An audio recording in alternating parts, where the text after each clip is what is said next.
Well, today is the day that Donald Trump's re-election into office will be validated, exactly 4 years after the riots that saw violence on Capitol Hill as Trump's supporters tried to stop the same ceremony when it was for Joe Biden.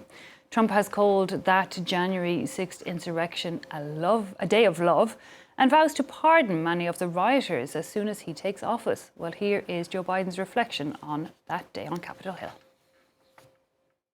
You know, 4 years ago, January 6th, this Capitol was attacked by a violent mob. If you come over to the Oval before I leave, I'll show you the room that the former president sat in for 3.5 hours watching what was going on television, the small dining room off the Oval Office. And our democracy was really, literally put to the test. And thankfully, our democracy held. But the big reason is because of the bravery of the Capitol Police and the local people who stood with us.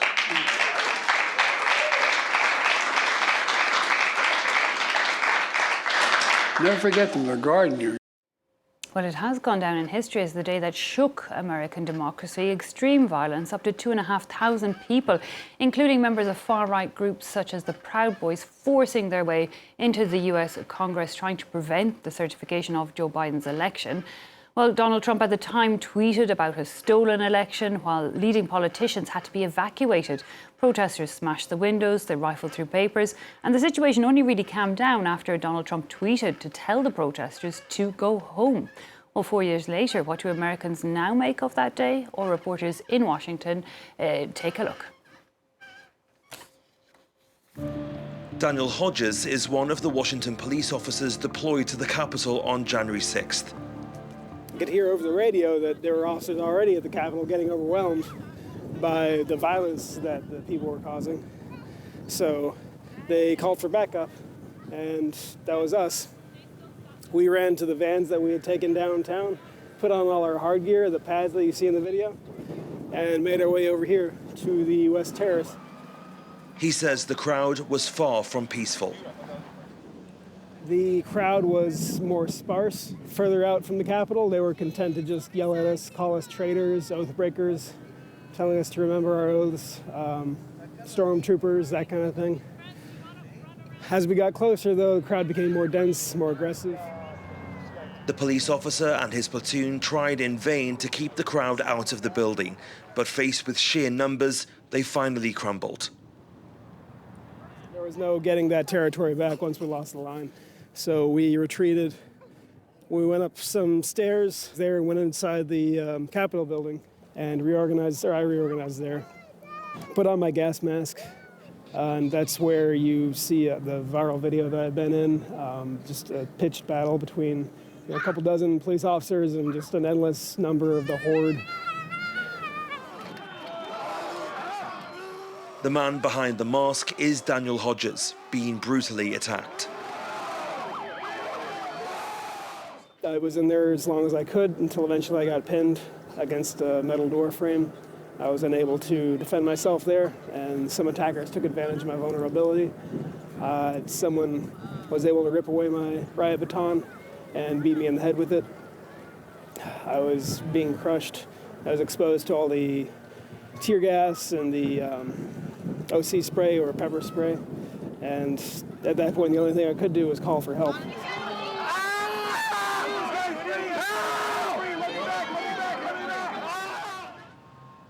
These images moved Americans from all walks of life and helped establish January 6 as a violent episode in American history. According to the Department of Justice, 140 police officers were physically attacked during the assault on the Capitol. We didn't start anything. They came from all over the country here for violence. We just did our jobs, to try and defend our elected officials. All of them, no matter what party they belong to. We defended all of them. Well, we can speak now to Professor of US and International Politics, Scott Lucas. Scott, thanks so much for your time. We're looking back, of course, it's the 6th of January, 4 years to the day of those massive riots on Capitol Hill. And of course, the same day that we're seeing Donald Trump's re-election validated. 4 years on from the riots, seen as an attack on democracy. What do you think is left of that movement? In some senses, it's not, as it were, a movement like a political party. It's not like you can put your finger on it like the Democrats and the Republicans. For example, the conspiracy theorist of QAnon, which is pretty much a social media movement. They won't pop up today, as part of the proceedings that take place. But in other ways, the militias, the far-right extremists, those who advocated violence are now part of the mainstream.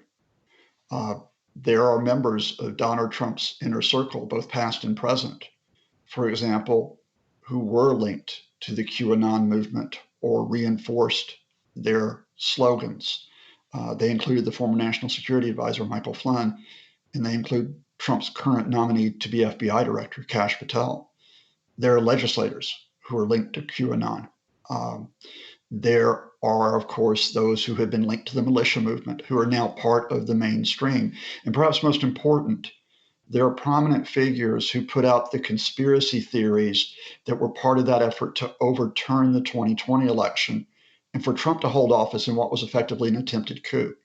And when I talk public figures who reinforce those conspiracy theories, they would include a person like Elon Musk.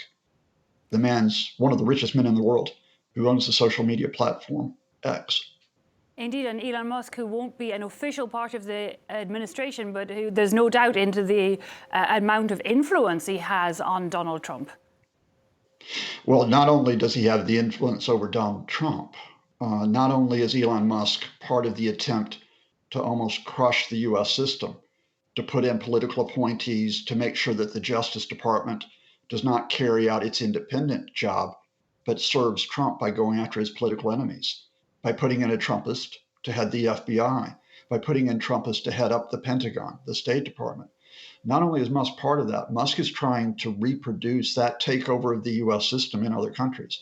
As I speak to you right now, Elon Musk is engaged in a sustained effort to overthrow, and I use that term overthrow, to overthrow the governments in the UK and Germany. And at this point, there is no check on what Elon Musk will put out, which usually is false, occasionally true, in order to whip up animosity, hatred, and division so he can increase his power and influence over the US and over other countries. Indeed, I mean, we've heard the warnings from outgoing German Chancellor Olaf Scholz saying, don't be swayed by big business, don't vote for big business, vote for politicians. But how much do you think that social media, X, is still having an influence on voters today? Have we not seen the danger of it by now? I'll give you one statistic that takes us all the way back to the first Trump term and the start of the conspiracy theories that are now part of the mainstream. Approximately 30% of Republicans in poll after poll believed the conspiracy theory that it was whipped up on social media, that the US government was run by Satanists and pedophiles. We're now 8-9 years after those initial conspiracy theories, and they've morphed and taken different shape on social media in order to target vile enemies who are supposedly threatening the UK and America or Germany, or indeed France. Sometimes those conspiracy theories will target certain racial groups. Sometimes they'll target certain ethnic groups. Sometimes they'll target certain groups of a different religion. Now, that has occurred in the past. Our countries all have checkered histories of whipping up conspiracy theories to serve those who want to seize power. But the fact is, social media makes this happen much quicker and with a much wider scope. So where do you see things going in the year ahead?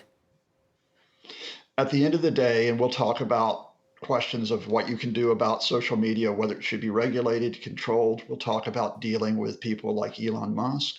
We'll talk about the question of, Donald Trump as he reveals his policies. But two things are important.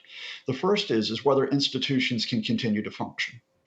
Because a lot of these attacks, these conspiracy theories, these attacks on the enemies within and without are attempts to break down the institutions so that there's no longer checks and balances, so that a man like Donald Trump can rule like an autocrat.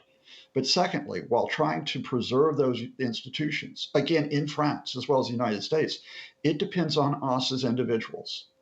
Are we willing to cut through the disinformation, to cut through the conspiracy theory, to discuss decently and with respect with others, to establish what is happening? Are we able to establish what we should do, which does not include violence, which does not include division, which does not include insulting other groups? Are we willing to do that as individuals, or do we put our hands up and say, they win? That's a future which is not only for the United States, but I'm afraid, for elsewhere around the world this year and for years to come. Okay, Scott Lucas, Professor of US and International Politics, thanks indeed for joining us and bringing us your eye-opener, your view of the situation when it comes to politics across the globe.